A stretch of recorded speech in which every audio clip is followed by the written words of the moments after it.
detective. Thrill me. Thanks for joining us. We're going to cover a Mummy movie. The 1999 Mummy film. Obviously, there's 3 different versions now floating around. We've got Tom Cruise in the to late 2020s? Yeah. Well, obviously the classic. And yeah, the classics. One. But then we've also got Lee Cronin's The Mummy, which initially I was like, when I saw that, I was like, why the fuck has this guy got his name at the top of it? He's a nobody. Like, he's made one movie. But it's because they're trying to differentiate from the fact that there's another Mummy movie coming out from this series, I believe. Jason Blum had to go on fucking social media a number of times and tell people Brendan Fraser's not in it. So, I mean, look, I maybe that makes you think you should have gone back and gone back to the well, which I think they are now doing. Correct. So it's 1999's The Mummy. This one does have Brendan Fraser in it. But before we get to that, let's do a quick what we've been watching. What have you been watching, Jared? Got a few. Because you were on holidays. School holidays. Yes. So there must be something in the tank. Maybe a 3-picture deal. I'm a busy man. It's got to be a 3-picture deal somewhere. No. Well, there's a lengthy deal in there. I started with Aztec Batman, Clash of the Empires, which was another sort of Elseworlds kind of reimagining of Batman. It was interesting. It used some sort of real historical figures and then placed them in as characters from Batman's Rogues Gallery and stuff like that. Okay. So yeah, it was interesting to see a different take on it. Then I went back to I was in the mood for some Naked Gun style fare. So I hit a 2-picture deal of spoof. Spoof deal. I started with Loaded Weapon. National Lampoon's Loaded Weapon.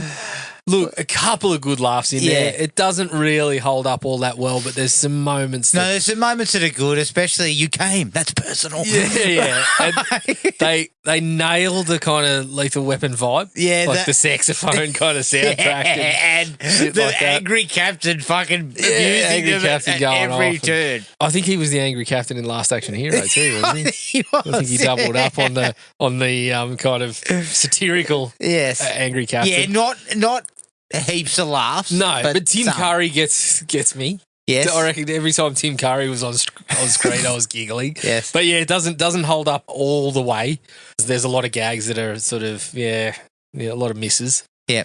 One that held up far better than I was anticipating, Fatal Instinct. Fatal Instinct had me Amanda in Sante. stitches. Fucking tearing it up. Amanda Sante, how he did not do another Frank Drebin style. I mean, the concept of that one is so good that he's a cop and a lawyer. Like, he's fucking arresting people and defending them.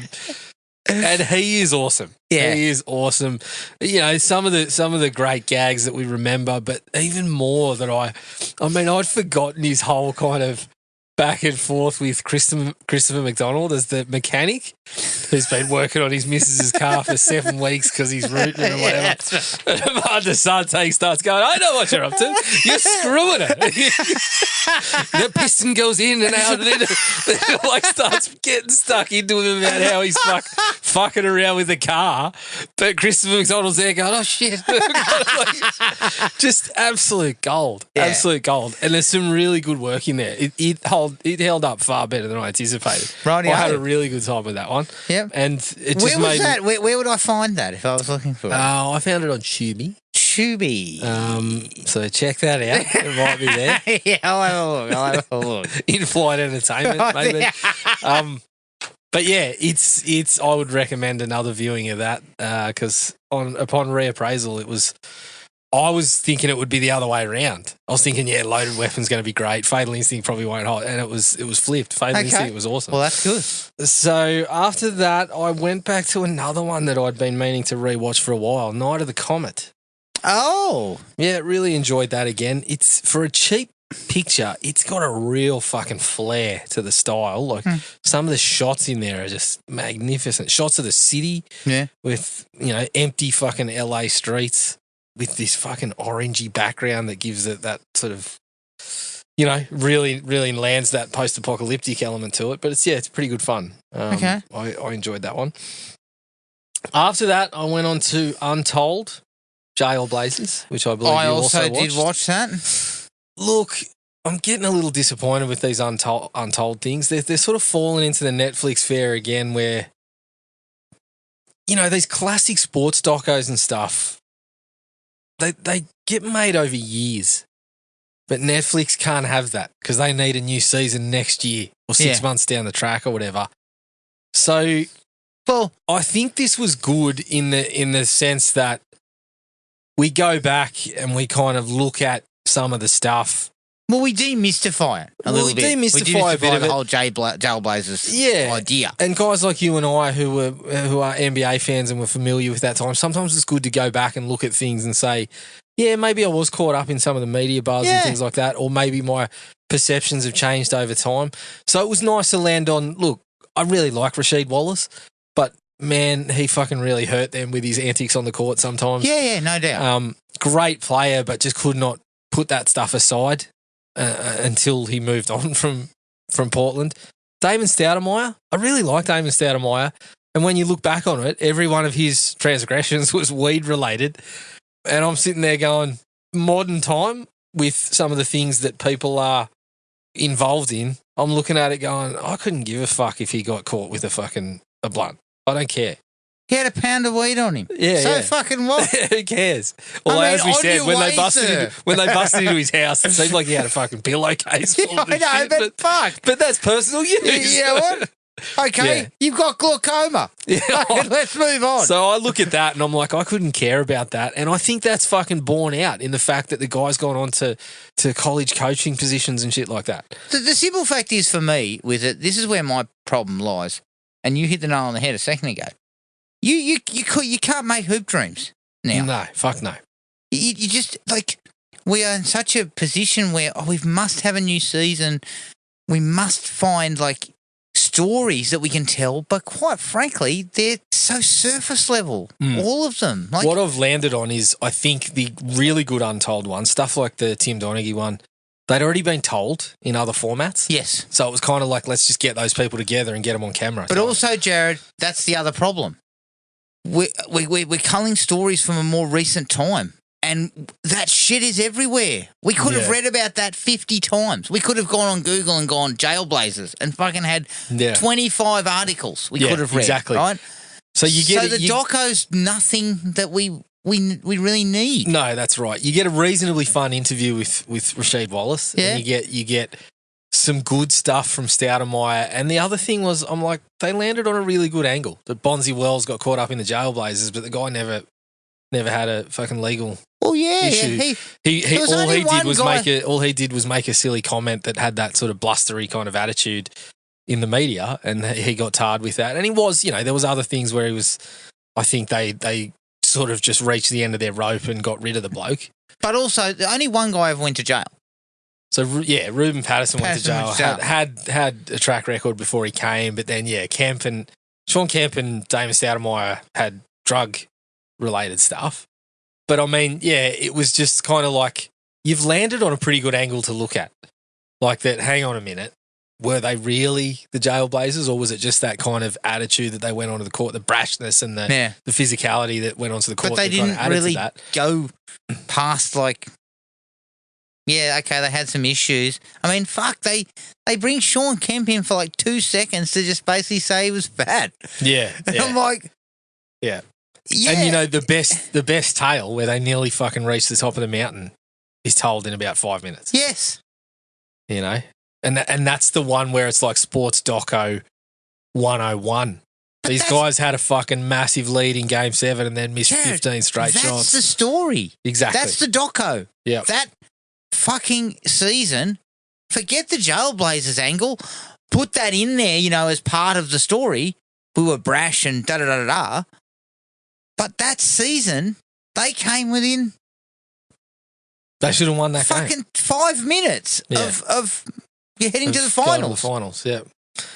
So that was. Gee, they threw up some shit though in that last 5 minutes. Yeah. I think it's fun to go back to the times when Scottie Pippen had cornrows and shit like that. Like where they're like, even Pip started getting into it. He looked like an idiot. He looked like an absolute idiot. But yeah, it kind of fails the test a little bit. It's a decent watch, but it doesn't really add anything. If you're a basketball fan, you might get something out of it. But for me, it's just another one of these real shallow efforts. If you really want to make that doco, you spend fucking days interviewing those guys. You interview them 4 and 5 times. You really sort of dig in and they just don't get that. They hit upon the best sort of considerations about it were from that journo. Yeah. The African-American journo who's basically saying none of them went to jail except one guy. So basically what he was saying was you did build this up and there was a racial element. And they tie that in with where they were living and stuff like that. But we barely... That takes up small minutes, whereas that's more the interest part of it for me. I think so. So I was a bit let down with that one. Mm-hmm. Here's where I signed a lucrative 5-picture deal, Adam. Well, actually, it's a 7-picture deal. Was it a Police Academy deal? It's a 7-picture deal with the Police Academy series, of which I've worked my way through 5. Holy shit! And there's a little bit of tension with the studio going on. I'm agitating to get out of the deal. I'm agitating. Look, Police Academy 1. It's, again, I was surprised that I laughed as much as I did. There are many gags that are, how shall we put it, of the time. Yes. That are not, it's not I don't find them funny anymore. It's sort of the low-hanging fruit at the time. But there's some stuff that is still hilarious. Like Commandant Lassard, there's a couple of moments with him. Many. I love when they're talking about the mayor, the new female mayor, she's telling us to do this and that. What do you say about that, Lassard? And he kind of looks confused and he goes, the bitch. Kind of just moves on. Just stuff like that. And of course, as you said, the famous scene where he's doing the speech and getting blown by a prostitute. I mean, fuck, champagne comedy. Again, that's kind of the bawdiness that sort of the series moves away from. Yes. But that was hilarious because they didn't need to show anything. You just hear an unzip and then you hear Lassard going, "Oh, the Police Academy," shit like this, which is hilarious to watch. So there's a couple of sequences that do still really hold up. Once you go on, like 2 and 3. So it's just the same stuff. Yeah, 2 lost it a little bit, had less of the bawdiness. Still a few laughs out of fucking Mauser or whatever he's the guy that takes over from kind of Captain Harris's role of the agitator. I mean, they're all the same thing up until like part 1, 2, 3, and 4. It's always, we've got this, but we can't have that happening. So someone else is on the other side go, make sure Lassard's crew fails. Yeah. And it's, you get a few laughs out of that. But Bobcat Goldthwait in 3 and 4, because in 2 he's there as well, but 3 and 4 when he's on the police's side, his stuff gets me too. When he's kind of his tone's kind of going from like yelling and shit like that, and people are kind of standing next to him and getting scared and stuff. That stuff actually worked all right. He's got some really funny bits in there too. So I'm on part 5. Part 5 is where things start to really go down. It's not, 5, 6, 7. I think I'm really going to struggle through them, and I think they've kind of given us all that they can give us at this point. Holy shit! We end up in Moscow. Mission to Moscow. Holy fuck! Mission to Moscow. All I remember out of that movie is they do a scene where someone's supposed to be playing a Game Boy, and as a small child, I was like, that's got no fucking game in it. So, you know what though? Somebody in the producing team decided that was their meal ticket. Yeah, it's always this. What's the guy? Paul Maklowski or something like that. Yeah. His name is prominent in the producing credits in every one of them. I'm like, yeah, that's the guy. This is all you had, isn't it? This is your Sean Cunningham to the Friday the 13th in this series, aren't you? You got to keep coming back to the well. I think you should get out of that deal. Well, I got 2. I'm agitating for the remaining 2 pictures. I think I might just have to fucking sit through it and then, air my complaints to the media and such. Take a Marlon Brando approach. Dr. Moreau. For this picture, I'm going to wear a fucking ice cooler on my head. On my head. And if you got anything to say about it, you can get fucked. I'm going to start speaking to people in other languages and shit like that.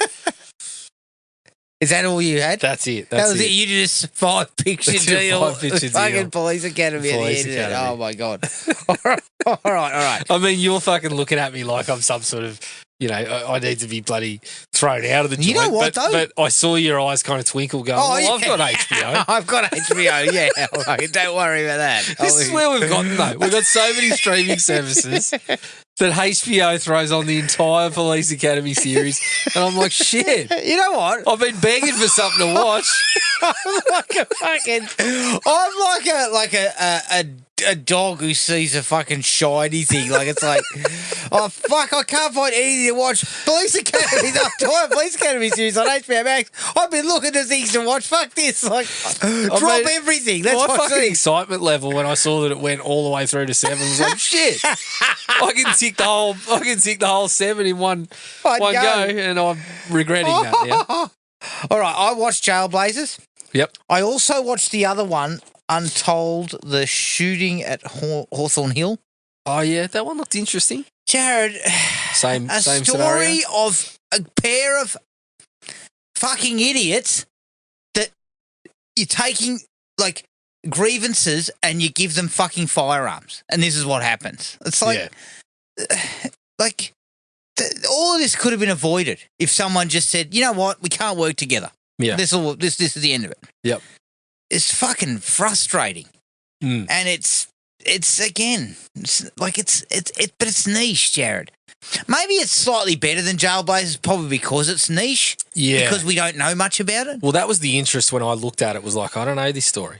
So And it's a maybe it is mix, like interesting. true crime mixed with sport. Yeah. It's a bit like the Air McNair, Yeah, okay. where there's a true crime element. I mean, the Air McNair one was fucking shit as well. You know what? I think that they need to stop and let's find some fucking interesting stories to tell. Yeah. Let's not. There's one about chess in there that I believe's got some kind of also some, true crime bleedings. So This is where we're at. That's piqued your interest. Shenanigans in chess. Fuck.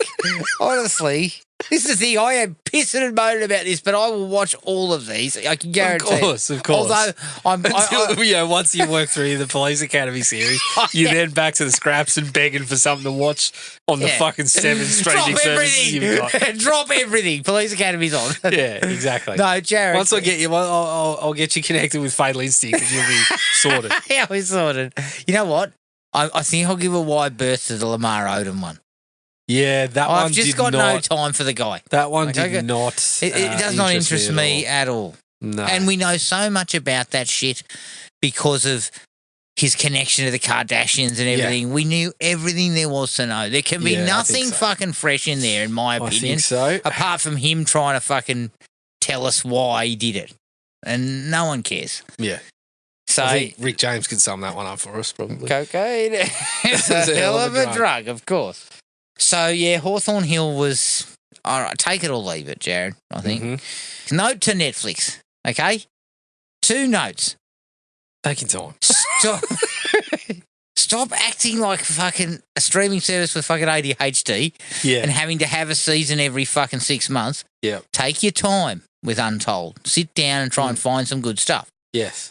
Do the same with Unsolved Mysteries because I think we should put that on the back burner for a touch and try and find something interesting. Because at the moment, I feel like, and I've used this kind of... Unless you got Bigfoot stories to tell.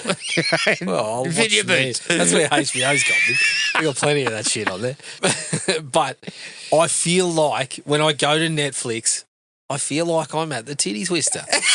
You've got all types. But it's a nickel. Like it's like I just want. Yeah. It's not escorts. It's picking hookers up on the side of the road. It's just take your time and give me one decent doco instead of saying we got this, we got that. but it's all crap. Exactly. We've got a massive pile of crap for you to fucking pick through. Yeah. And the thing is, Jared, the thing that irritates me the most is I roll up my sleeves and pick through it. I know. You're part of the problem. You need to stop. You need to cancel for a month or two to really stand on business. I refuse. I've been starting to cancel. I've cancelled a couple of services. I've got to be honest with you, Jared. But Netflix, you know how Netflix never gets cancelled? Because there's just a stream of shit coming out that I'm like, I might want to watch that. I mean, I cancelled Stan and Binge. I sent them the message, and then Binge acted like the bloke on the corner with watches in his jacket going, what do you reckon, $10? And I go, 50 cents. And he goes, okay. And so I got it. I got the 50 cents for 3 months, and now I'm due to can it again. Yeah, it's like walking down the street in fucking Venice.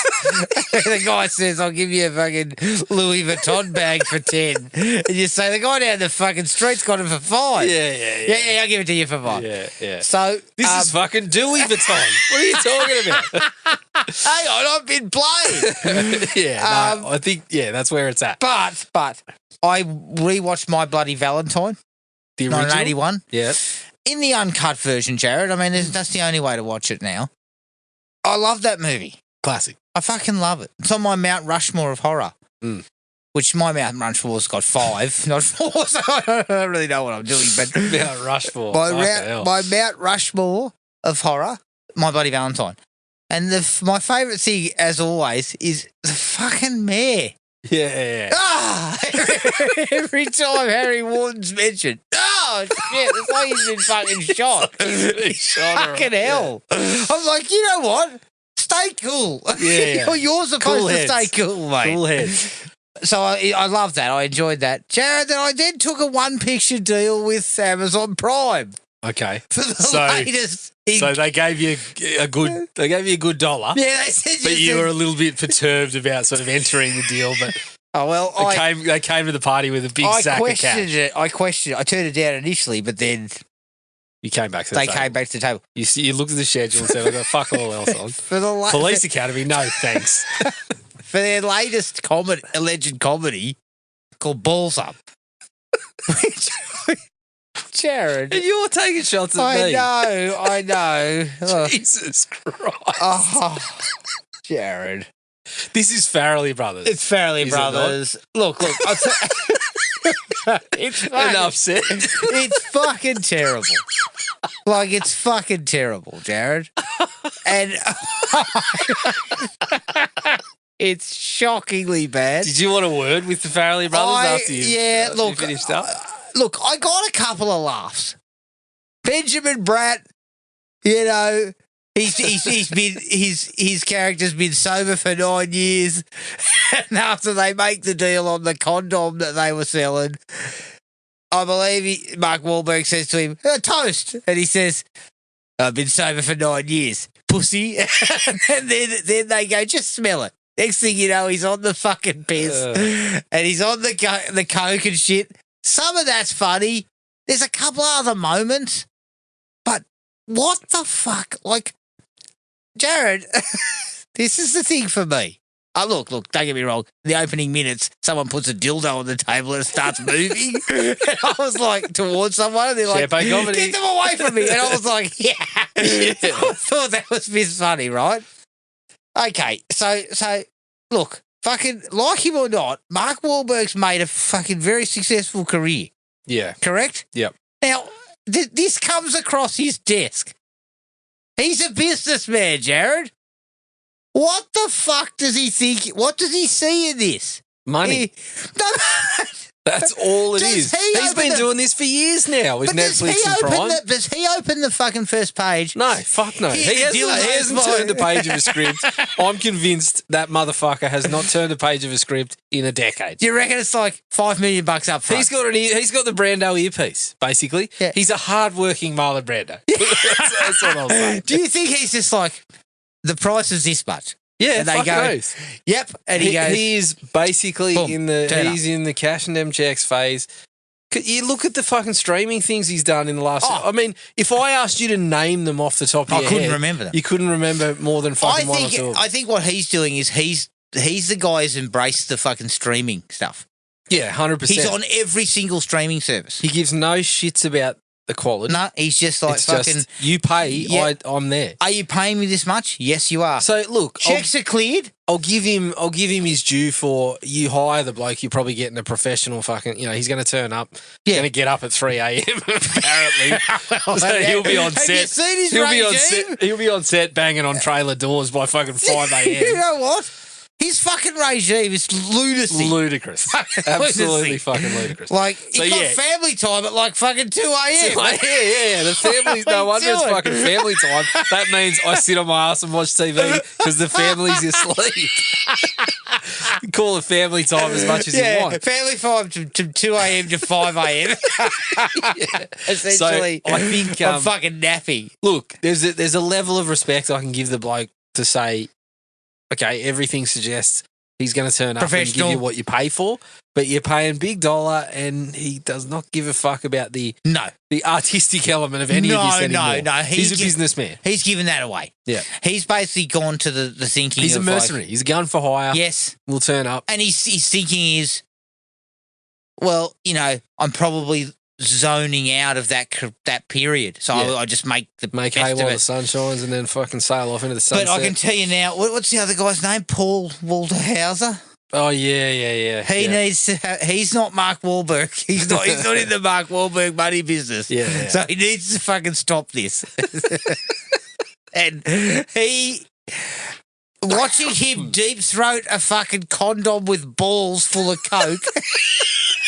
Stop laughing, Jared. I just looked it up. I'm going to watch it as soon as we finish now that you've said that.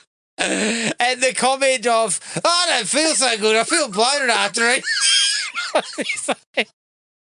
I feel bloated after swallowing that cocaine cock. Fucking hell, Jared. This all sounds good. What are you complaining about? Fucking hell. What do we do? What has my life become? Christ almighty. I'm definitely going to watch Stop it. Fucking hell. Of course you are. Fucking hell. Oh, shit. It's fucking awful. I can tell you right now. It's shocking. Okay. I won't watch it tonight. Yeah. All right, what else did I have? I watched a 3-part true crime doco on Netflix called The Predator of Seville, which was a bloke who was running those tours out of Spain.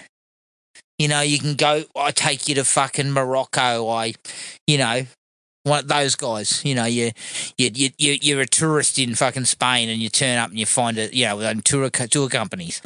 This cunt was fucking drugging people, drugging women and raping them and shit. Absolute fucking piece of shit. And when they ran through his stick, oh, look, it's getting hot in here. I'm taking my shirt off. I was just like, what the fuck? Like, what? Like, are you this lazy? Yeah. It's fucking disgusting. Like, I was just like, it was frustrating. And he really doesn't even get the comeuppance that he fucking deserves either. So it was well made, but it was just, I toured overseas. Thankfully, I was drugging myself on the piss. With cocaine. Just fucking on the piss. But you can kind of see how this shit happens, Jared. Because saddled to your belt in 4-packs, apparently. Yeah. Tied to my belt loop in a frothy, sort of a jiggling bag. You know what I like? We were in fucking England and it was fucking VB hanging from my belt. I wish I could send you back in a time machine and place you back in that moment and just get how do you feel? How do you currently feel about yourself. How do you and feel about your life choices. choices? I've got no money.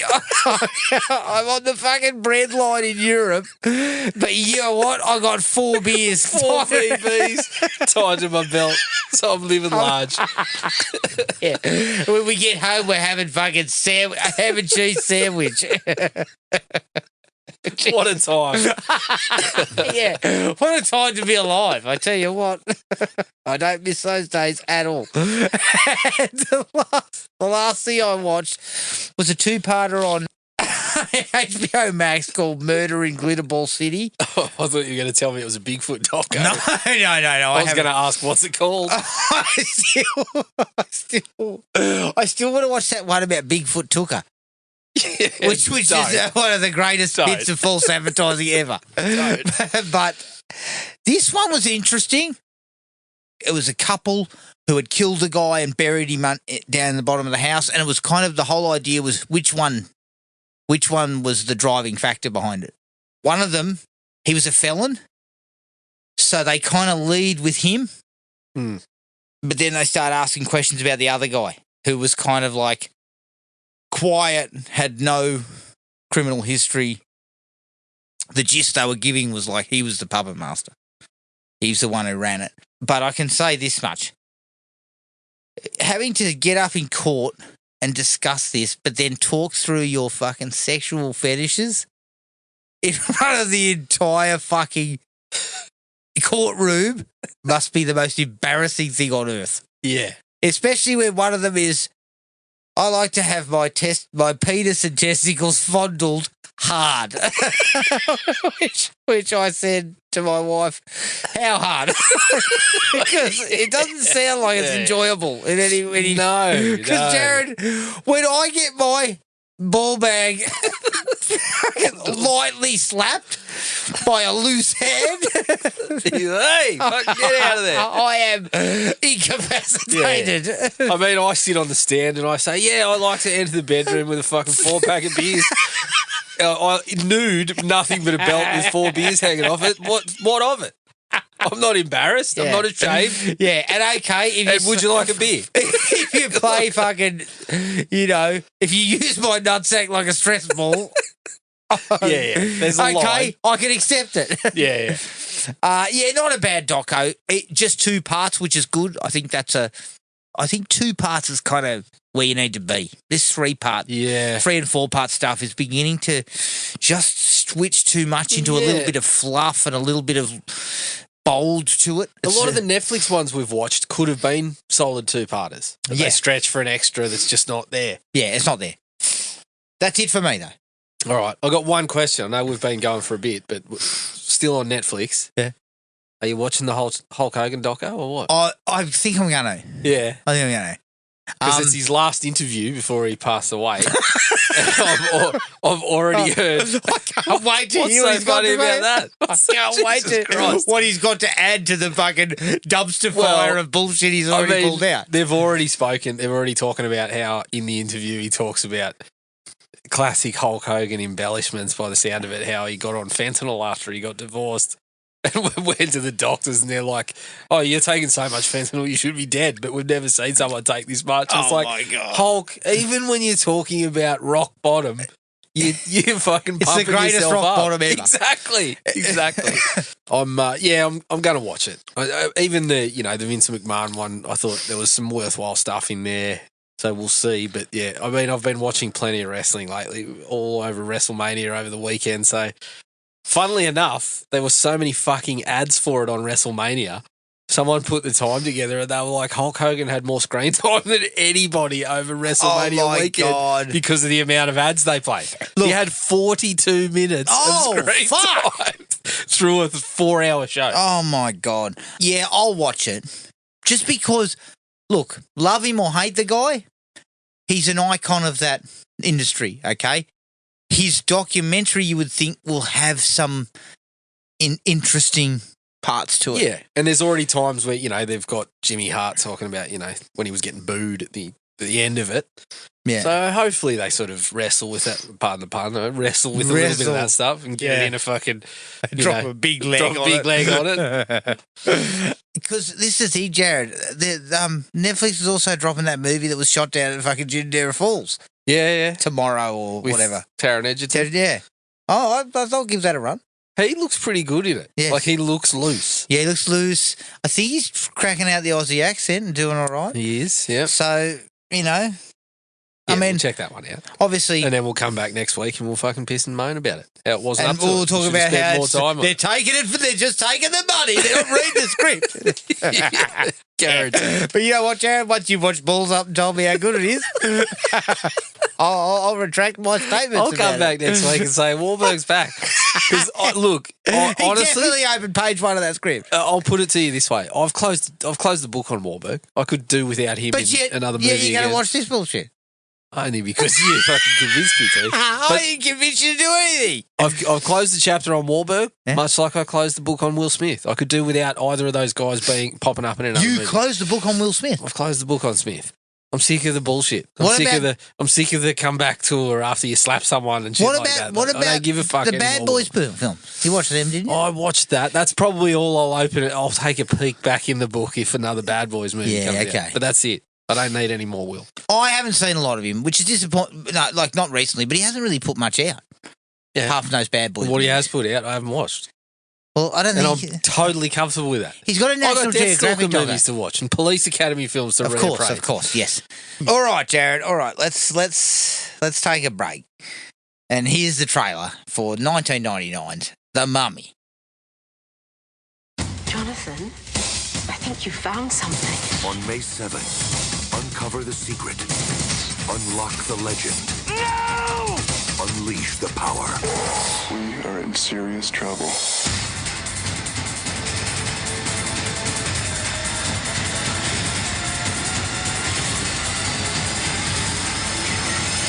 The Mummy. He's here. Rated PG-13. Starts Friday at theaters everywhere. The Mummy from 1999. Directed by Stephen Sommers, who directed Van Helsing. It's produced by Sean David, who produced Scary Stories to Tell in the Dark, and James Jacks, who produced Hard Target. The screen story is by Sommers, Lloyd Fonville, who wrote Cherry 2000, and Kevin Yare, who wrote Glory. The screenplay is by Sommers. It's based on the 1932 screenplay by John L. Balderston. It stars Brendan Fraser as Rick O'Connell, Rachel Weisz as Evelyn, John Hannah as Jonathan, Arnold Vosloo as Imhotep, and Kevin J. O'Connor as Benny. The budget was $80 million. The box office was $417 million worldwide. The filmmakers reportedly spent $15 million of the $80 million budget on special effects provided by Industrial Light and Magic. This is great fun. Great fun. This reminds me of Indiana Jones to a T. Throw the mummy in as a different angle. It's just really, really satisfying. Really nicely directed. It's funny. It's entertaining. The action scenes are well placed. The chemistry's there. Brendan Fraser makes a really solid action hero. I really, really like this movie, Jared.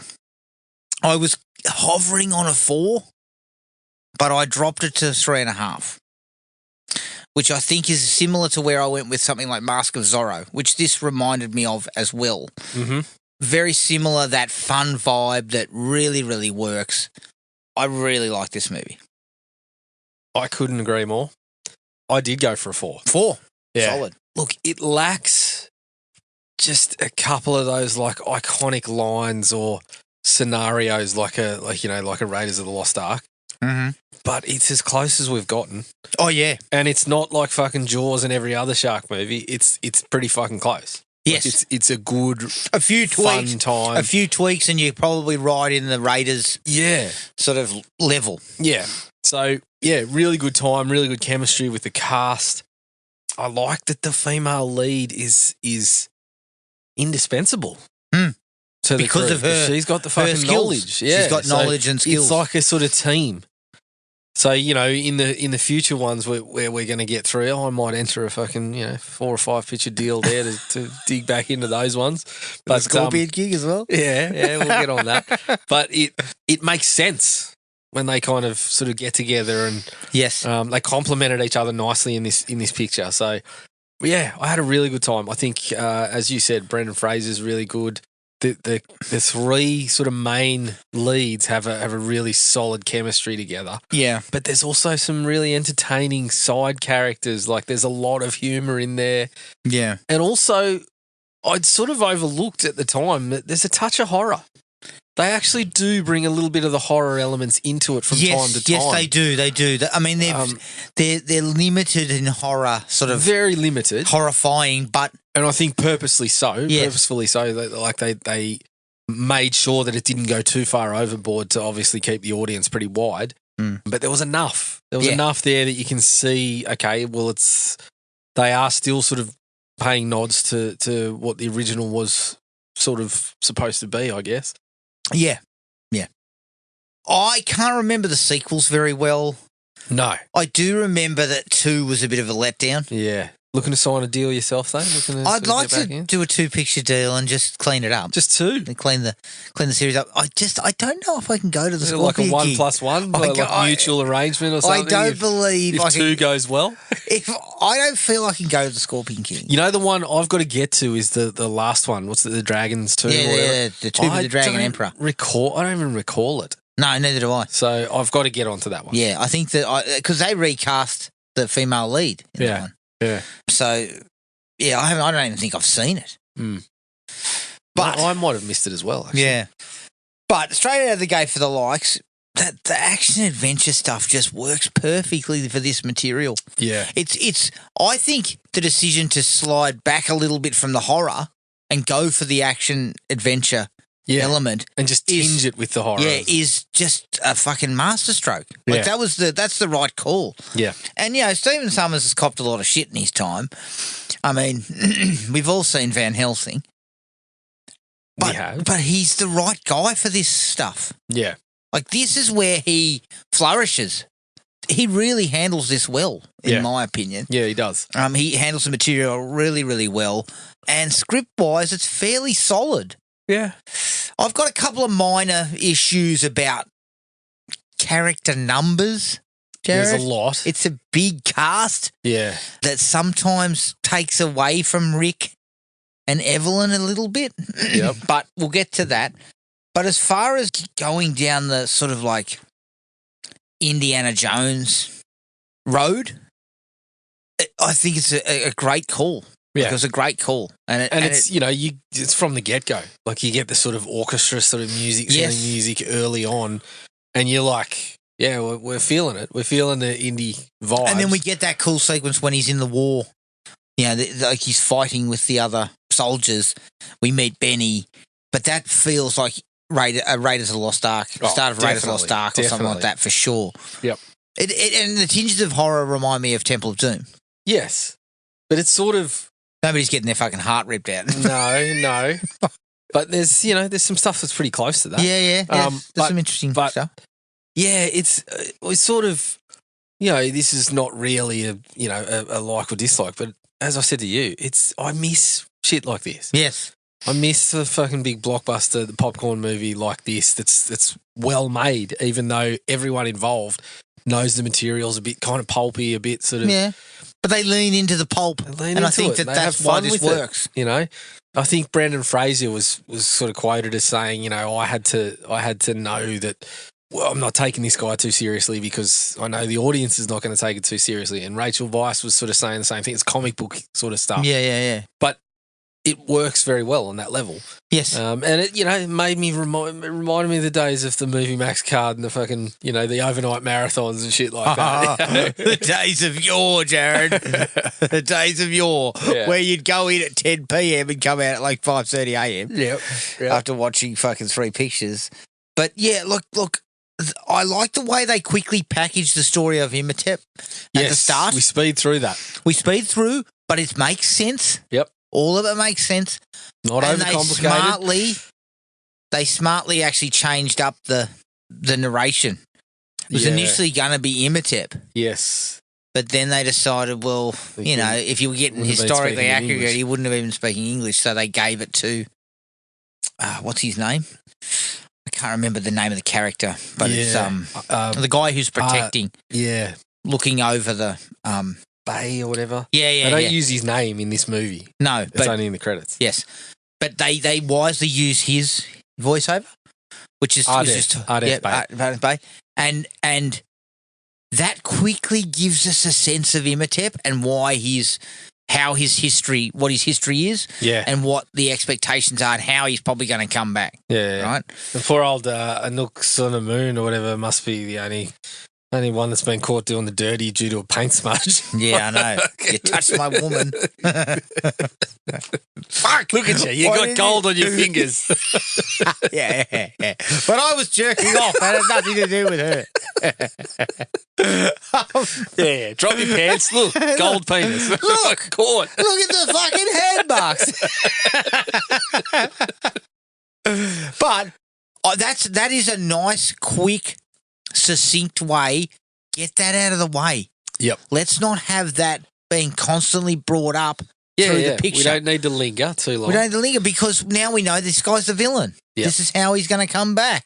The reason he's back is because he's trying to bring Anooks on the Moon back from the dead. Yeah, and it was kind of before the times where we always had to have, you got to kind of feel sorry for this guy. Yeah. There was an element of it, but we didn't fucking harp on it. It was like, he's probably been harshly dealt with, but now he's the bad guy. Like, that's just the way it is. Like, which was fine. Yeah. So that making that simple maximizes the action adventure stuff. Yep. Like, we get on the move early. Like, we've got that whole sequence at Hamunaptra where they're fighting. You know, they're having the war stuff. We meet Benny. We meet Rick. We realise Benny's a weasel. Like, we quickly kind of carry out some of that stuff, the character stuff. Yeah. And then we see Arden or whatever watching over them and everything like that. Yep. So all that's taken care of in the early, probably first 15 minutes. And then we give in the introduction to Evelyn and Jonathan. Yep. I do have one slight downer to it, but yes, I think overall, especially that part, when you're just going to the flashback part, it's tight. Yeah, I would say that. Brendan Fraser is excellent. Yeah. It's a really good choice. He's got the physical look. He's a handsome cat, but he's also a bit of a goofball. Yeah. And that works in the favour of this. Yeah, and he managed to sort of tread the line pretty well throughout. Yes. You know, it's not quite like they always did that a little bit with Indy. Like, Indy had a little bit of goofballiness here and there, but he was usually Not quite to this level. the stoic sort of, you know, non sort of smiling type. You know, he was always up to the task. Yeah, it was more. You got more of the humour from him out of the kind of grumbly sort of nature. Yes. Which, as we've learned over time, might just be Harrison. Might just be himself. Harrison. He was grumbling about being there. And Spielberg was like, just fucking do it. Just do it. Like, what are you doing about? Have you looked at your payslip this week? That's right. Fucking do Stop it. whinging and just get onto it. But I like that. I think that was necessary to give him a little bit of, not a buffoon. He's not stupid, No. Rick, but there's a buffoonery here and there. Yes. Well, you can get those moments out, like, when they, like the classic sort of indie stuff where, I'm going to fucking puff the chest up, but then at the first hint of danger, I'm like, nope, just fucking take it off. Like, there's plenty of that sort of stuff work in here. Yes. But I think the rest of the cast is also really good. Yeah, definitely. I think Rachel Weisz really works well with him, and you get the chemistry there that they would actually fall for each other. Yeah. John Hannah's around as a bit of like, him and Benny kind of share the comic relief. Well, there's a few throughout, but Benny and John Hannah are there through the whole. Yes, they're usually doing comic relief sort of things. On the Weasley offsider, having him stay through the whole picture is kind of good. Yeah. Indy never really did that. No. did they? They always had, you know, like a moment where someone would turn the back on him, but then there would be someone else that's running the show. Having Benny kind of just be like immediately cave and join Imhotep, that was a good move. Yeah. And but it also gave Imhotep a voice, Yes. Yep. right? Correct. So we kind of knew what was going on. Yep. Even though Imhotep couldn't speak English. Yes. So the rest of the cast is really good. Yeah, I think Rachel Weisz is really well handled too. Like, I think her and John Hannah, like I said, the three of them work really well together. But I like the fact that she balances it really well too. Like, she's kind of they start her off as this sort of know-it-all that's you know, might be bordering on annoying, but she never really is. She treads the line really well that you kind of buy the two of them sort of falling for each other. And Yes. And as I said, it becomes more of a sort of team effort. Yes. Also, why are we reading from these books? Come on, guys. Well, Have we not learned something? Yeah, that's right. Don't read from shit that has got a lock on it. Especially when it's called The Book of the Dead. Correct. We want to leave that shit alone. Jared, we can just leave that be. Okay, you can read it if it's covered in human skin Yeah. and written in blood. Yep. Read it all you want. Do we have a Book of the Living? I'll fucking No. crack that one. But The Book of the Dead, I don't want to read it. I don't. But also, all that shit works well too, Jared, because it's not very complex. You read from the Book of the Dead, you wake Imhotep. Yeah. You want to put him away, you read from the Book of Amun-Ra. And that book is found under another statue in the same place. So there's nothing complicated about any of that. Like, Yeah, considering from a- they from a fucking cracked plot everything else perspective- out with like acid, salt, and fucking booby traps, they didn't really do so much on the last one. I know. That was pretty easy to get to, that. But yeah, I get what you're saying. But Like, you know what I mean? Like, it's none pretty of that. straightforward. At no point do you think you're scratching your head going, why the fuck, how did we get this book? They didn't fucking hide the title. Like, it wasn't called like the Lakers box or something like that. Like, we're not hiding what's in it. Definitely not called the Lakers box. It's not called Austin Powers Good or book RoboCop. or RoboCop. Yeah. I used to write that shit on the side. You know? Just on the side because it was like, RoboCop 2. nobody's RoboCop watching 3. RoboCop. Oh, I didn't know there was a RoboCop 6. Yeah, that's right. Like, I mean, the old fucking heart would beat a bit faster and the sphincter would tighten when Dad would go, oh, RoboCop's in here. And you'd be like, what? No. No, I've seen that many times. I don't really want to watch it tonight. I prefer not to watch that one. So the action scenes, really well staged. The fight at the start, at Hamunaptra, the fucking blue on the riverboat. The boat is really excellent. good. Yep. Shit's catching fire and everything. Yep.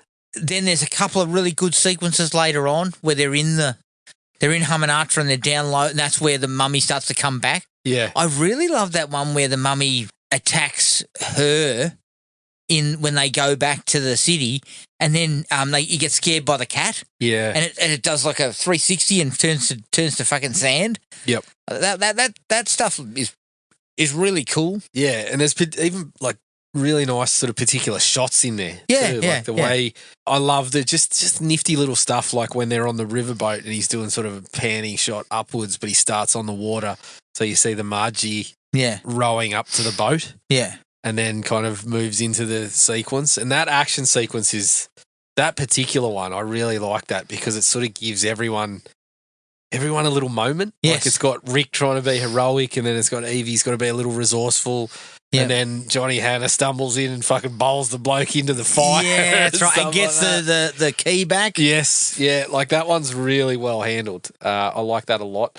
But yeah, the other particular one you mentioned where they use the sand like blowing back out of the window and stuff after the cat comes in, that's got some really nifty stuff in it, especially when he kills the American bloke. Yes. And they do it in shadows on the wall. Yeah. And then have Arnold Vosloo walk into the shot and have a shot, you know, again, sweeping down towards the body that he's left. Yeah. That's kind of grotesque and fucking like a husk. Like, all of that stuff is, there's multiple examples through where it's just, Yeah. Really niftily sort of shot. Yeah. So there's some real quality there. I think we forget that the guy, Stephen Summers, had quite a bit of talent. And I love fucking Deep Rising. Yeah, that's cool. I really like Deep Rising. So yeah, it's a bit sad that he's not really making film anymore. I think he's kind of gone a bit off the boil. He went off the boil. So some of those fights are excellent. Plenty of humour, which I think helps a great deal to just kind of give it. Like, I really like the whole thing where they fucking riverboat comes apart and Benny's on one side and fucking Rick and Carl on the other, and he's like, I seem to have all the horses. Yeah. And he's like, well, you're on the wrong side of the river. Yeah. And also Johnny Hanna with all the zombified guys out the street. Yeah. Where he's like, Just joins them. tap. There's actually, and there's a downer to this, and it's sort of one that you've alluded to already, but there's multiple characters. There's the guy that they initially sort of bribe to get. Yeah, the prison warden. Who joins up, and then Rick's like, you wait here on the boat. He's like, I'll go get help, and jumps off, and the guy's like, yeah, right. And turns around, then he goes, oh, shit, and jumps off. Dives after him. But my favourite is it Winston, the pilot? Like where yes. you fucking stumble across him. The first time you see him, he's stumbling through a fountain in the bar going, some bloody idiot spilled that drink. Yeah, he's knocking people over and fucking... And then he bumps into Rick, and you're thinking this is just going to be a throwaway moment. And Rick's like, hey, Winston. Next thing you know, he's over their shoulder spruiking, and Hannah gets a drink poured, and he quickly swipes it and fucking downs That's it. right, yeah. But I like the fact that, they brought those characters in throughout. And as you said, Johnny Hanna and Benny are sort of on opposite sides and throwing a little bit of humour in. But Winston sort of comes back too. Like, I like that they bring him back to take them there. Yeah. And the whole thing of like him kind of dying to finish it up. Yes. But I like think that. it's that's one of the points where it does kind of say, all right, well, we're going to do Indiana Jones, but we know we can't really just pinch all that and play it straight. So the humour is a bit of a point of difference, I guess. Yeah, I think so. The effects, Jared. Now I've got a negative. Yep. But the stuff involving Imhotep's kind of resurrection is actually really good. The motion capture and him going from like a skeleton to when he kills the first bloke, you see more of his flesh on his chest and everything, and his eyes are back, and then we get to after he's killed the second bloke, he's got a full face, but it's got a big piece missing here. Yeah, well, that was another really well handled, like multiple shots of, okay, well, we're going to show you this, then we're going to show just a full-on bit of him coming back together. But then my favourite was when it's opening to the sequence where he comes to the hotel, where there's the part in the street. Yeah. Where he takes out, I think it's the doctor or the guy that had the guy that was sort of like the Egyptologist guy, the guy who wanted to open the book, yeah. And then you see like a group of people sort of pull back as the camera's zooming in, and he just sort of turns, which is where you kind of first see Arnold Vosloo, but as you said, with sort of pieces missing and stuff. And the bug runs out of his neck, goes up into his face, and he goes, chews it up. Yeah. That's really, really impressive. Yeah, well, it's impressive. Considering the amount of effects, there's certainly shaky ones, which we'll probably talk about, but all in all, it held up quite well. Yeah. Like, for the most part, those effects, you still bought in. Yeah. Like, you didn't look at it and start laughing and things like that. They survived the test of time for me. Not like this actual Scorpion King. Oh, yeah. It comes out. God, Lord. That was bad. We got worse somehow. Have you seen Scorpion King 2 and 3? No. So you need a 3 to 4 picture deal. A 6-picture deal at this point. Oh, God, how can you do it? I mean, that's like swallowing a cocaine-filled condom. I mean, you say, how can I do it? Then you say, I watched Balls Up. So, it feels like you could do it as well. I should be fucking ashamed of myself. The last one for me is I really like that fight involving the mummy's priests. Yep. And where they kind of use a little bit of that sort of slapstickery Yeah. where he's chopping heads off and then getting his sword caught in They're things bouncing and up and bouncing down. off stuff and that's where he does. accidentally knocking people over, like Yeah. priests over and stuff. That's where the only, I said there wasn't many sort of the iconic moments or lines. That's where the one that's probably bordering the one where he fucking runs out and goes, screams at him, and then the three of them scream at him and he's like, nope. And leaves, yeah. Like that stuff is probably as close as you get to it in this one. Yes. But that sequence is a lot of fun. Yeah. And like a lot of good stuff happens in the back end. A lot of kind of interesting cool action scenes and stuff like that. Like none of that was disappointing for me. So it sort of rumbles along at a nice pace. Yeah. It never kind of lags. Yeah, there's not really any you're never moments when you're bored. like, let's get back on it. It's all you're never sort of like, well, what the fuck? Why are we talking about this? Let's get back to it. So Yeah. I think from that perspective and talking about the fun of the whole film, that's why I think it works really well, is it's paced well.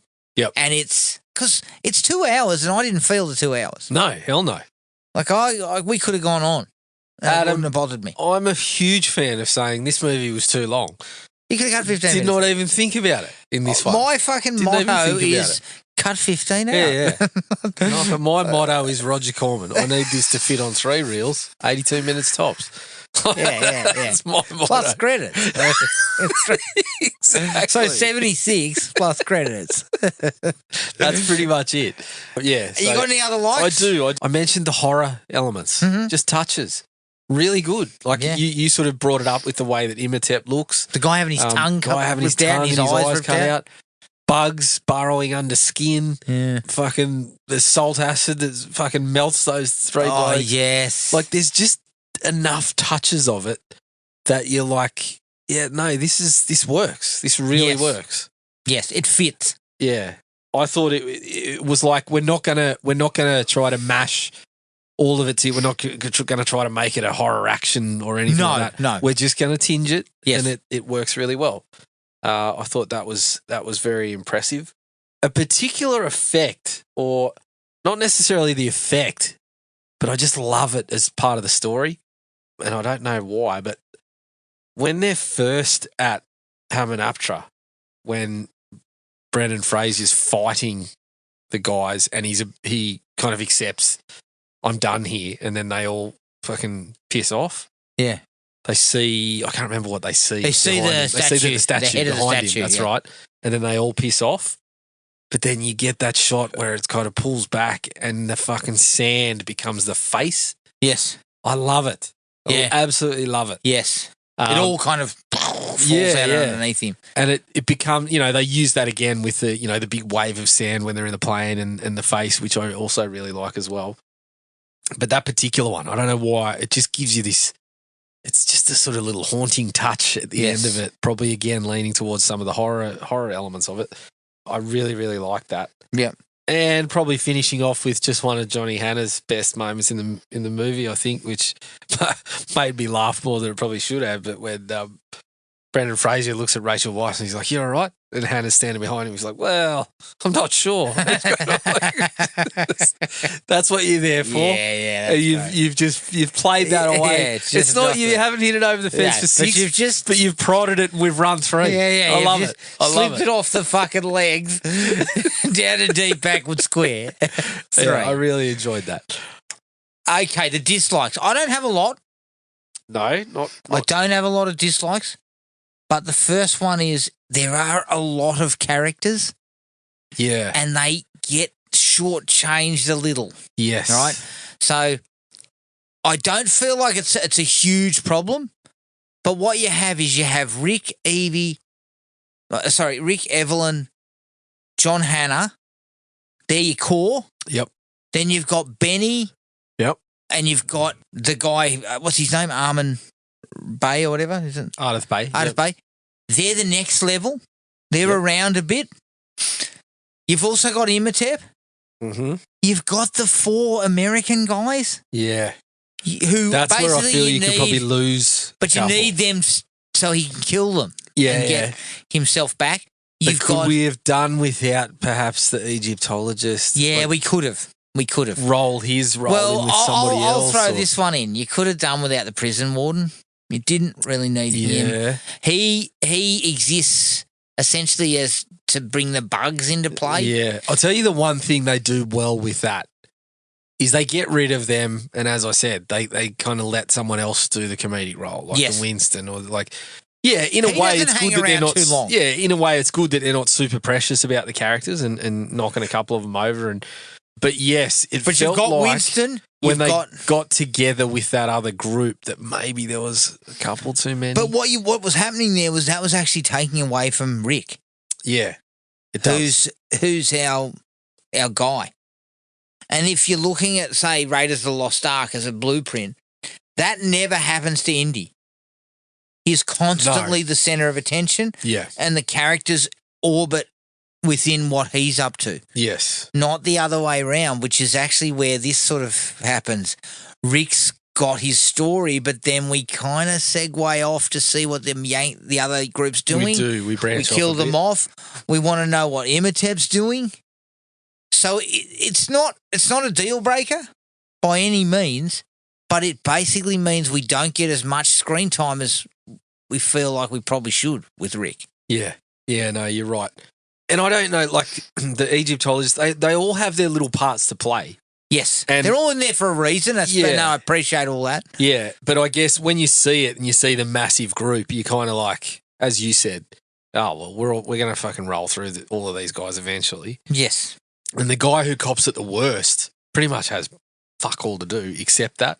The guy with the glasses. Yes. As much as I really enjoy that his glasses get stepped on and then that sets up the scene where Imhotep fucking plucks his eyes out. Yeah. That's all he has to do. Yeah. Really.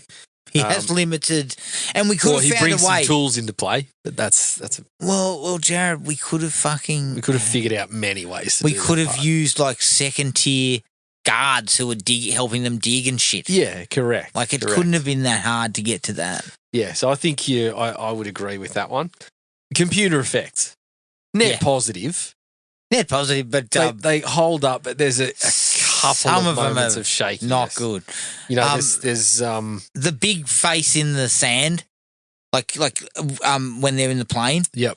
It looks good for a second. Yeah. Then he starts shooting it. Yes. And you see it going, like having like circles in it. Yeah. And I was like, no. That didn't quite work out. Does not look good. A couple of things like, sarcophagus is full of bugs and stuff that yes. you see. The stuff that when Enoch is being resurrected. Yep. And that sort of like the liquid, eerie looking liquid stuff does not look good. Yeah. But again, as I said, that's a pretty small nitpick for considering the time. It looks pretty great. And as we said, it obviously got worse in the series because we've all seen the Rock as the fucking Scorpion King, which was not good. No. Some of the humour doesn't fully work. You've probably got a little bit too much humour. And you could have picked a couple of things out where it perhaps doesn't work at its best. Again, nitpicky in my opinion, because it doesn't impact and hamper things greatly. No. But you've got so many characters doing what I would call comic relief that there's going to be a little bit of like, that didn't hit. Yeah. Like that gag didn't hit. That didn't hit. And there's a couple of those, and it just feels like maybe we potentially just needed to pull back a little. And it's all on it. It's all the light humour where your mileage is going to vary. Like, yeah, of course. There's no fucking cocaine-filled condoms floating around. Well, condoms that cover your dick and your balls. Exactly what you need. Again, this is all sounding great. Yeah.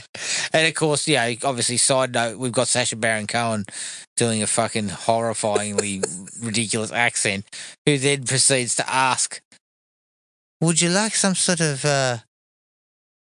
garnish with it? Some sort of like Tabasco or something to help you get it down? It's like, fucking hell. Come on, guys. You fellas have had careers. Yeah, this is lunacy. I'm turning that shit on as soon as I finish it. Then the last one for me is the cat. The cat, Jared. We use the cat. Yep. But then we never really. We don't bring it down to the tombs with us. I would have thought to myself, that's going to come back at the I end. rounded up every cat in the fucking city. Holy shit, man. I'd have like 100 cats. Exactly. Like, I'm walking in with fuck cats the camels. tied to each arm, each leg. Yeah. I'm coming in fully kitted up with cats. Yeah. Right? Yeah, we've got some Andrew Lloyd Webber playing in the background. Like, it's all fucking... They mention the cat, then they show it in action. Yeah. And then we have an explanation that, Imhotep, cats defend sarcophaguses or fucking the dead or something. Yeah. And so I'm like, okay, this is going to come back in later. They bring it back one last time where it's in a room with him and he doesn't realise it. Yeah. But then they don't bring it back when they go to Hamunaptra at the end. Yes. I thought, we're going to bring this back. Yep. The cat is going to play an important role somewhere in this. They're going to be bluing and he's going to be up against it and suddenly a cat fucking wanders out. Yeah, yeah. And Imhotep goes, ah! Fuck, Jesus. Yeah. The cat craps on the floor and walks off. Yeah. And Imhotep's like, I've got to pick steps in that cat up. shit and then fucking explodes or something. Yeah, that's right. So I didn't quite understand the cat. Like Yeah. it just kind of was It there definitely and then felt nothing. like it was supposed to come back. Yeah. So Yeah. I'm not quite sure what happened. It was definitely supposed to be Chekhov's cat. Maybe Just it's didn't turn cutting out to room be. floor Yeah, stuff. Possibly. I've got a few. I've actually got a few more. Although the story of Imhotep and that part of the exposition is pretty well whipped through, Yeah. for the next 20, we actually get quite a bit of it. And it's mostly pretty breezy. Yeah. But it's not really until we get to Rick in the prison that we're not fucking Talking about Imhotep or, you're only here because I loved your parents and all this sort of shit. Like, there's a bit of that where I was just bordering on, oh, come on. We sort of need to start pushing early along on, here. there's a touch of exposition about them, why they were there, what they were doing. But yes, Imhotep does get a little bit more talk time. Yes, there's plenty of talk time over that first. And as you said, I gave him kind of points for doing that flashback and setting us up really nicely. Yeah. So for the next sort of 10 minutes or 15 or whatever it was that we were kind of getting a bit of that, I sort of just, as I said, it's pretty breezy. It contains that pretty impressive shit that they set up with the hospital, not the hospital, sorry, the library shelves tipping over. Yes. Which apparently they had one go take, at, and if they fucked it up, they had to wait till the next day to have it all set back up again.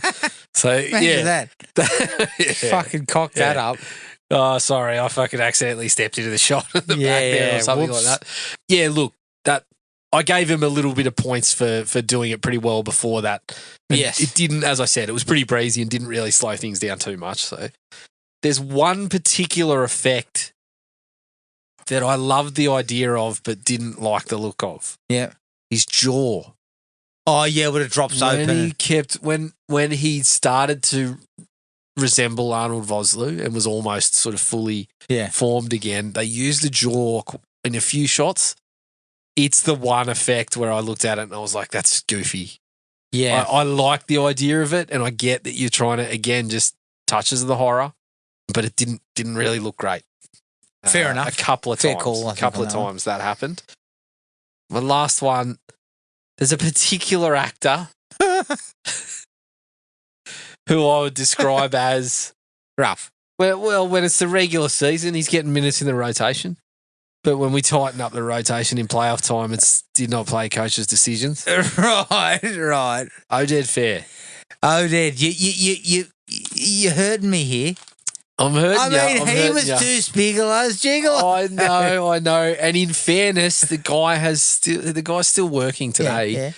And it was a couple of roles in. I think it was his second role. His first major role, but yeah, one or two roles prior to this.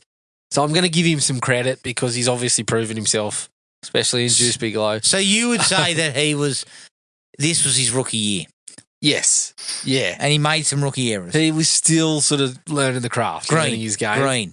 And look, He's not awful, but he's credit just... to the man. They were supposed to have tattoos head to toe, and I think they restricted it to his forehead because Stephen Summers thought he was too good looking to cover his face with tats. So, hey, You're there for a purpose. Yes. You served that He too. served it. But also... and I actually think he was better in the as much as stuff like the second Mummy movie. Yeah.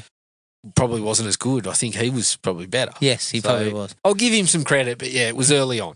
He did ask Deuce Bigelow, his pimp to pick up some fucking ash with his anus. So he gets points for that. Even though it's not in this Mummy movie, he does probably get could have points. picked up some sand with his. Yeah, if only he'd made Rob Schneider pick it up with his anus.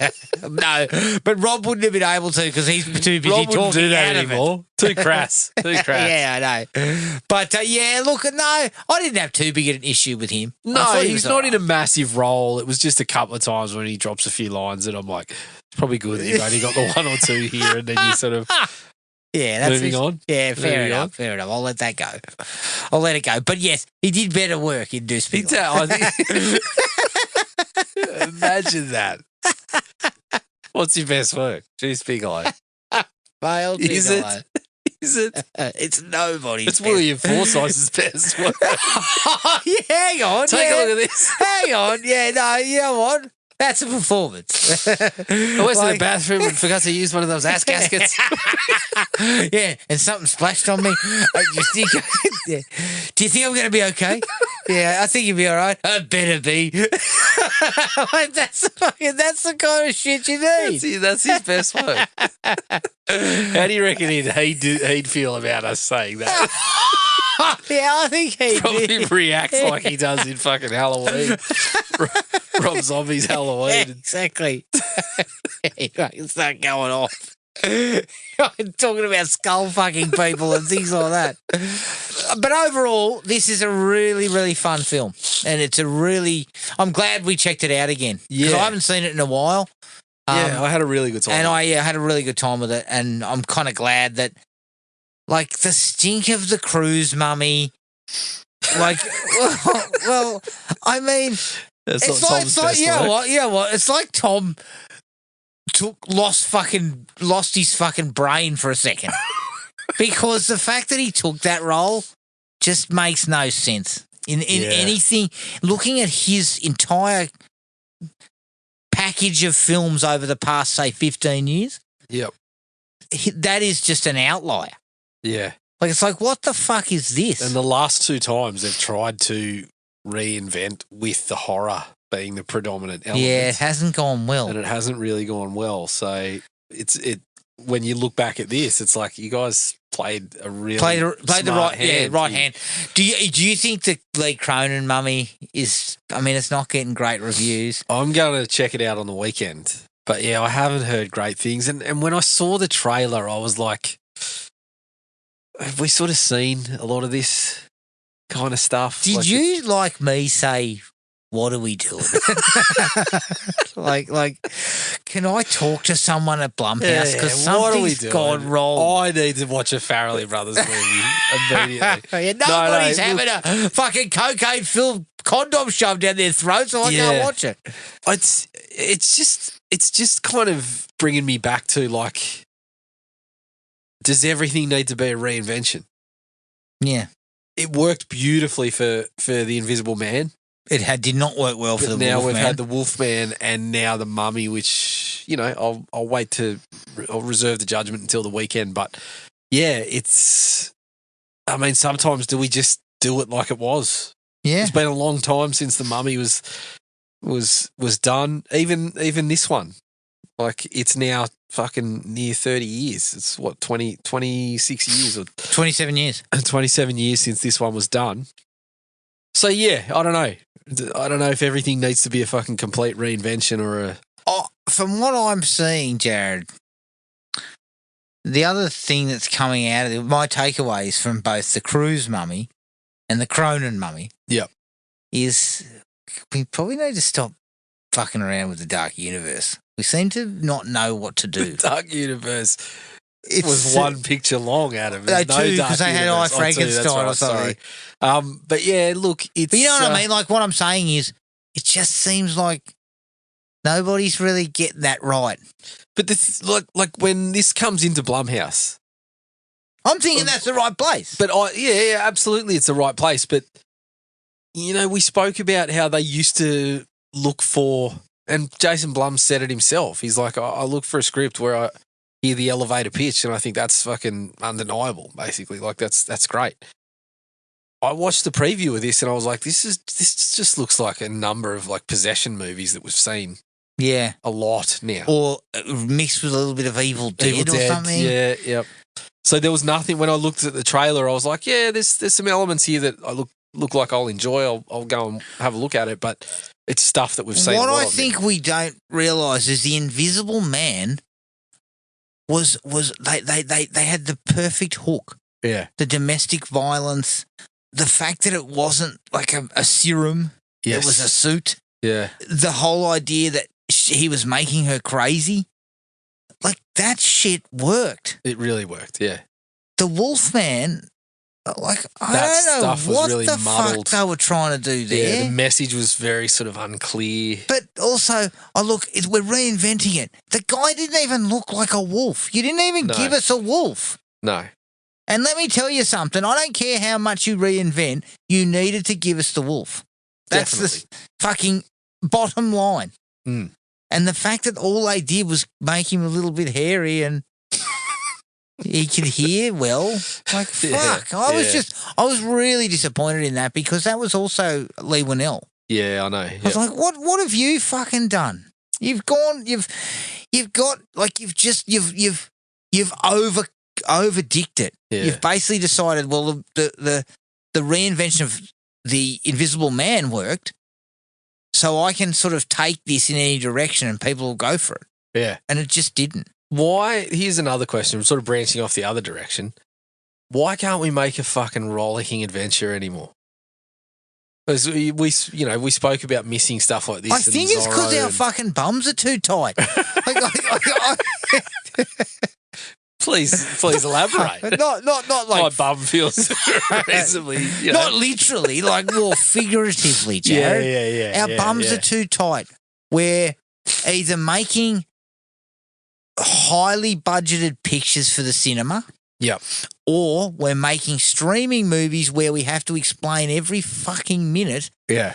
to brainless people who don't watch the films. Well, I tell you, The Bluff.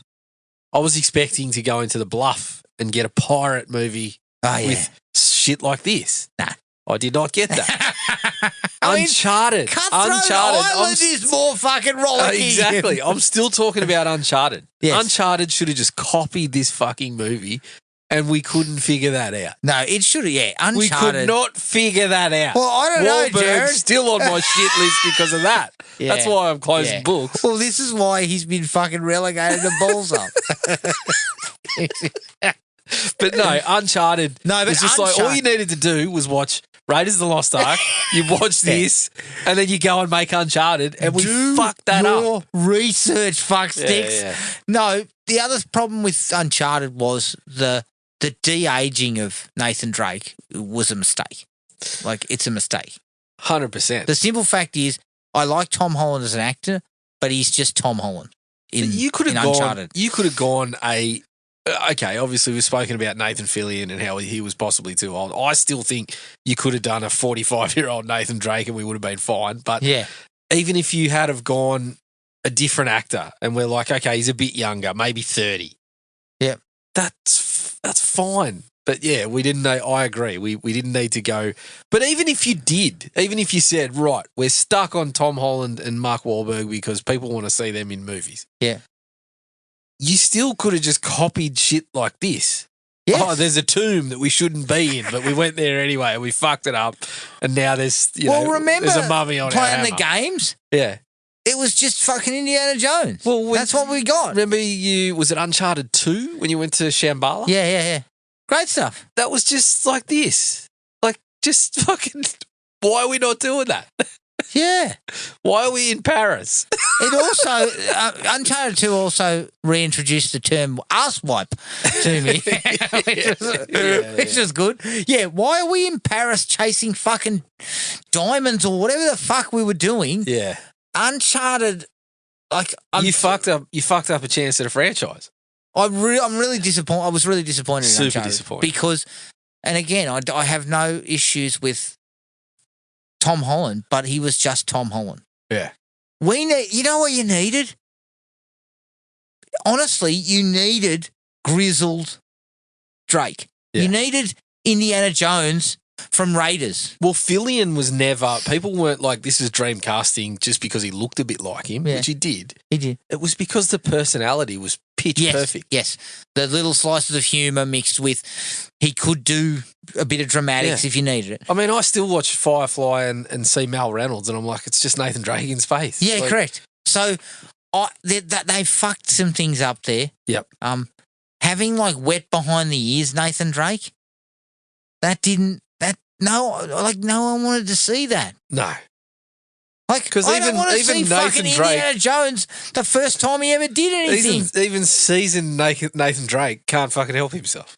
Yeah, That's the point. Yes, He keeps getting himself in The shitty shit, situations. yeah. But it's even like watching that's why they don't bring young Indy into that series until Last Crusade. Yeah. And we get a 10-minute snippet of young Indy. But I know one point of, when I watched The Bluff, one certain aspect that was completely missing was humour. No humour. You could not fucking bring yourself to crack a few jokes in the, midst of a fucking pirate movie. Jared, they had the blueprint of blueprints. Just do fucking Pirates of the Caribbean. That's right. Because And I mean, you've got Acco. He's already made us laugh. yeah. Me thinking about his previous roles made me laugh. Exactly. Yeah. All right, we've gone off tangent. We there, have. but That was it's the Mummy. Relevant discussion. Relevant discussion. Because you know what? I'd love to see more rollicking. I would need like more to rollick. I need to rollick too. Especially when you're streaming. Streaming, you're supposed to be giving us everything, but you can't add a little bit of humour and fun into your fucking what's supposed to be a rollick. Yeah, you can't rollick anywhere. Like, there's not a streaming It's a service. fucking rollick-free zone when I fire up the fucking streaming services. Is there any rollicking on Tubi? Oh, yeah, because you got your 80s and 90s in there. There's fucking rollicking all over the place on Tubi.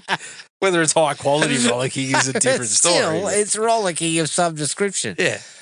All right, that was The Mummy. You can find us on Podomatic, iTunes, Spotify, and wherever else you get your podcasts. Send us an email at thrillme@iinet.net.au. We're on Facebook at Thrill Me Podcast Australia, Podomatic at thrillme.podomatic.com, and at Thrill Me Podcast AU on Instagram. Keep an eye on the Facebook page to see what we cover next. But until then, take it easy, everyone, and we'll catch you all later.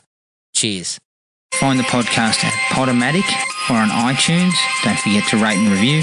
Like us on Facebook at Thrill Me Podcast Australia or contact us at thrillme, all one word, all lowercase, at iinet.net.au.